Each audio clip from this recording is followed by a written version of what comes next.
L'ancien président de la République française, François Hollande, est actuellement en tournée africaine, tournée qu'il démarre par Nouakchott où il nous a accordé l'entretien exclusif que voici.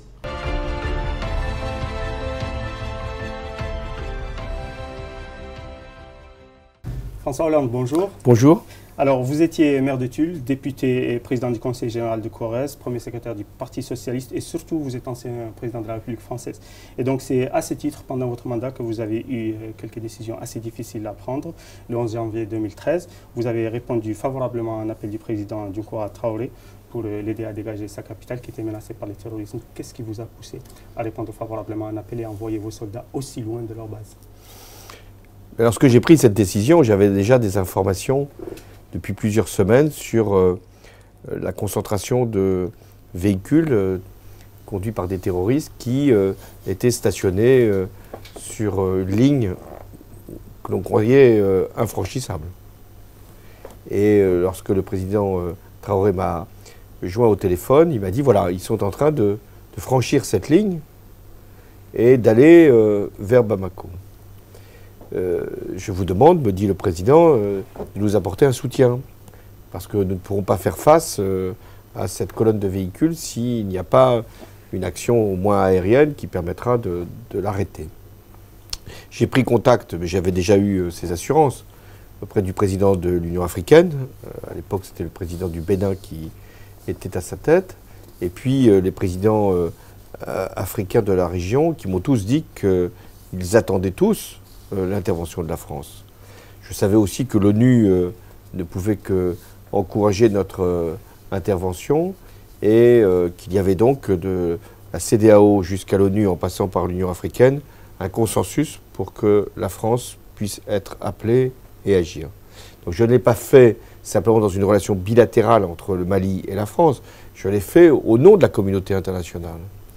Et j'ai eu à cœur aussi de prolonger cette action et de faire en sorte que ce ne soit pas simplement un coup d'arrêt, mais qu'il y ait une action longue qui puisse être engagée sur l'ensemble du Sahel pour lutter contre le terrorisme. Et nous n'en sommes toujours pas sortis, même s'il y a eu des reconquêtes, même s'il y a eu des victoires, il y a encore des opérations qui sont menées par des terroristes qui justifient que l'opération dite Chamal se soit transformée en opération Barkhane, et aujourd'hui vous la connaissez, et elle porte sur l'ensemble de la zone sahélienne. Avec donc l'aide des pays du G5 Sahel et notamment la force conjointe. Oui, alors ça a été ensuite une volonté commune qu'il y ait une force africaine. Bien sûr que la France sera toujours aux côtés des pays qui l'appelleront, mais l'objectif c'est d'avoir des forces africaines qui puissent agir contre le terrorisme ou contre des agressions extérieures, d'où la création du G5 Sahel. Et maintenant, moi, ce que je recommande, c'est que ce ne soit pas simplement une force qui porte ce nom, mais que ce soit une force réelle, effective, et qu'il y ait des moyens qui lui soient accordés par la communauté internationale. On ne peut pas demander aux Africains de se défendre si on ne leur donne pas aussi les équipements, les formations, parfois l'encadrement qui sont attendus. La philosophie donc cachée derrière l'intervention de la France, c'est d'aider un pays démocratique naissant, de protéger sa démocratie, mais aussi de protéger l'Europe. Oui, c'est un intérêt commun. D'abord, la lutte contre le terrorisme, elle n'a pas de frontières. On savait bien que si les terroristes d'AQMI avaient réussi leur opération sur Bamako, ils l'auraient poursuivi.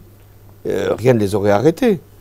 Et s'ils n'avaient pas pu aller plus loin, ils auraient de toute façon utilisé les bases qu'ils auraient constituées pour agir, y compris contre nos intérêts en Europe. Donc c'est le même problème. D'ailleurs, nous l'avons rencontré ailleurs, ce problème-là. En Syrie, en Irak, quand Daesh s'est constitué, a commencé à occuper un territoire, on en a eu des conséquences en France et en Europe. Donc la lutte contre le terrorisme, c'est une action qui ne concerne pas seulement les Africains, c'est une action globale. Dans votre livre « Les leçons du pouvoir », dans le chapitre « Décider », vous parlez de ces moments-là, des moments difficiles, et en même temps, vous parlez de la tentative de libération de l'otage Denis Alex. Vous étiez doublement pris sur deux fronts différents et vous devez être sur le qui-vive. Comment on peut gérer une telle pression? Ce soir-là, je m'en souviens encore, si je puis dire comme si c'était hier, il y a eu deux décisions. Celle que j'ai prise pour arrêter les terroristes dans leur marche vers Bamako, Et là, l'action a été portée très vite et avec succès. Et puis, il y a une deuxième décision, moins connue, qui était de donner mon feu vert pour qu'un commando puisse libérer un otage en Somalie qui était retenu par les Chebabs. Et hélas, cette opération n'a pas pu aboutir. Plus exactement, notre otage a été tué et 2 autres soldats ont été assassinés. Parlons maintenant de la campagne 2012. La campagne n'a pas démarré au Bourget, elle a démarré à Tulle, chez vous. Oui, c'était l'annonce de ma propre candidature. Et surtout le risque que vous avez pris en disant si je ne suis pas élu. Oui, moi j'étais donc président d'un conseil général, c'est-à-dire d'un département, la Corrèze, bien connue parce que c'est une terre de président, si je puis dire. Et je devais mettre mon mandat en question, puisque c'était le renouvellement. Et j'avais annoncé, je dis si je ne suis pas choisi par mes propres concitoyens de Corrèze, comment puis-je aller présenter ma candidature pour le pays tout entier? Ils m'ont permis d'être réélu comme président de conseil général. Donc j'ai dit, ce soir-là, le soir même où je me suis réinstallé comme président du conseil général de la Corrèze, j'ai dit, voilà, maintenant, je présente ma candidature pour la République française. Et nous n'étions pas très nombreux, nous étions une centaine, là, dans cette salle de Tulle, où toutes les télévisions étaient bien sûr présentes, et où je n'étais pas favori de cette primaire. Il y avait d'autres noms qui, à l'époque, étaient cités. Et je lançais ce mouvement avec grande confiance. Parce que, peut-être est-ce une leçon, mais avant d'être une leçon du pouvoir, c'est une leçon de candidat.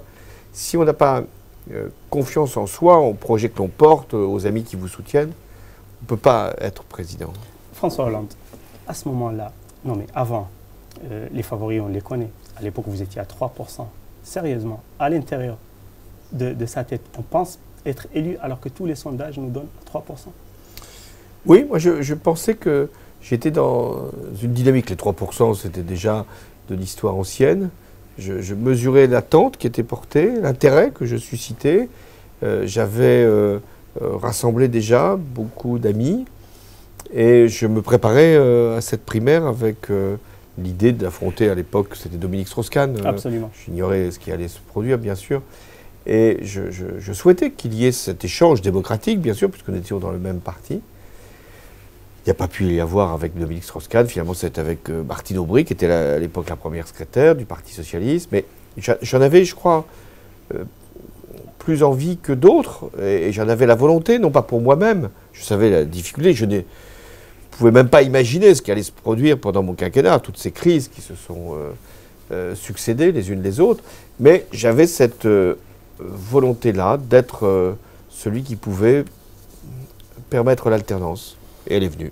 Vous n'avez pas eu d'état de grâce, il y a eu les bons moments, il y a eu les discours du Bourget, il y a surtout l'anaphore, un moment marquant de cette campagne.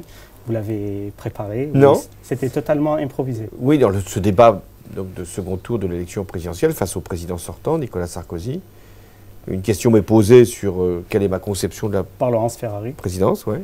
Elle n'était pas préparée, cette question. Elle l'a posée parce qu'elle devait le faire, parce qu'elle sentait que c'était le moment. Et j'ai donc fait cette longue tirade sur moi, président. Et en réalité, je ne l'avais pas préparé en tant que tel.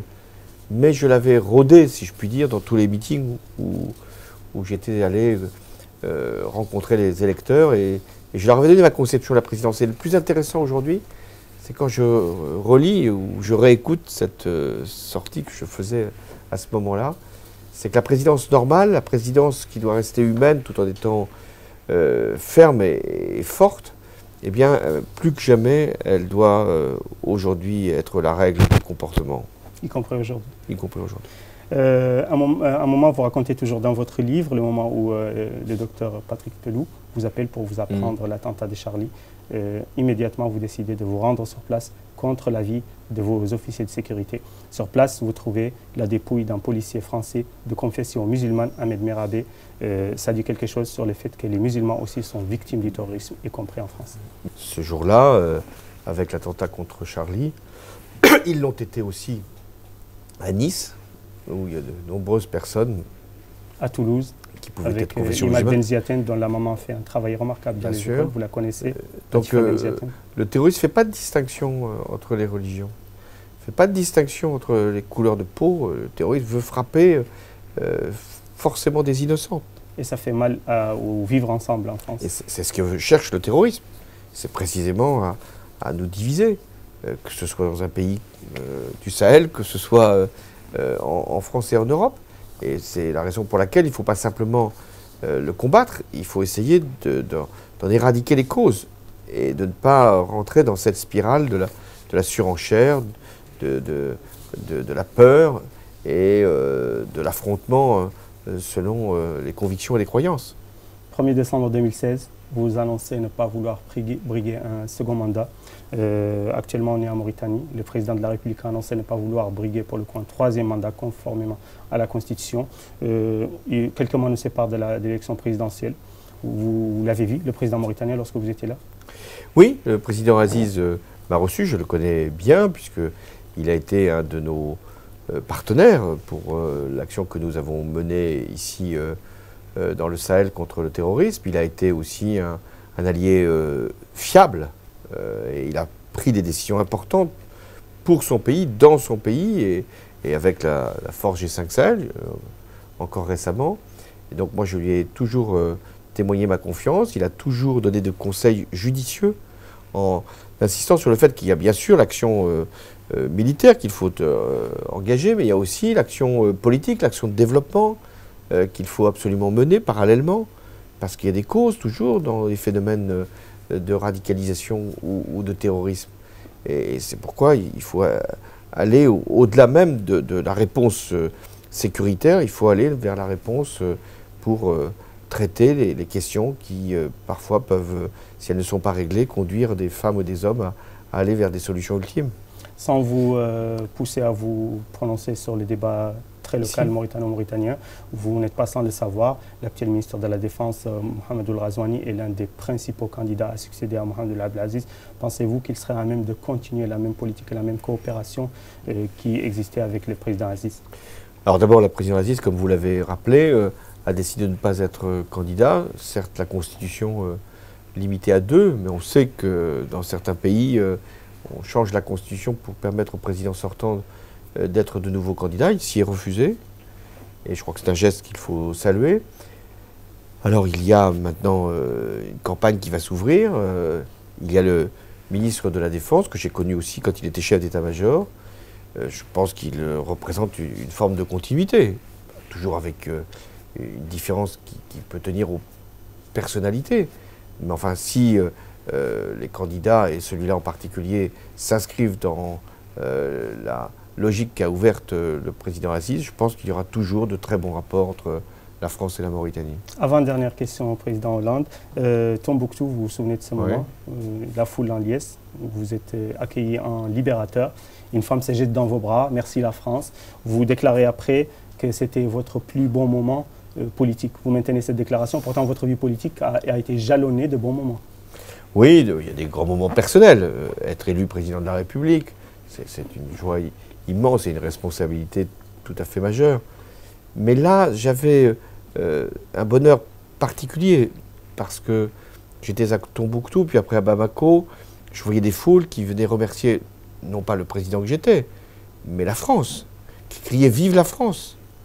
Et ça me faisait pour mon propre pays une émotion et bien sûr une fierté.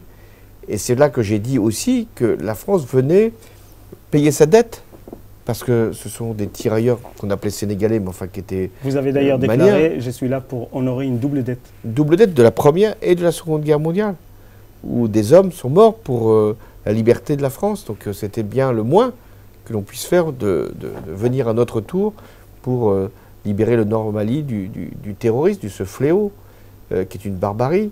Donc je n'ai pas cherché un intérêt personnel, pas plus qu'un intérêt économique. Quand certains ont dit la France veut poursuivre je ne sais quel avantage dans la région, mais non, les entreprises françaises font ce qu'elles ont à faire, mais nous on ne demande aucune contrepartie, on vient pour donner, pas pour prendre. Dernière question, François Hollande, la présidence de la République, ça vous tente encore? Ça ne me manque pas au sens, je trouve que c'est légitime quand on a décidé de ne pas être candidat, de ne pas avoir de regrets. Le temps n'est pas au regret. Mais il y a toujours de l'intérêt, celui que je porte à mon pays, à ce qui se passe en Europe et dans le monde, où depuis 18 mois, beaucoup de choses ont changé. Les particularismes, notamment Trump, Bolsonaro, l'Europe. Exactement, le montée de l'extrême droite, du nationalisme, etc. Donc voilà, je reste sur le qui-vive. François Hollande, merci beaucoup. Merci, à vous.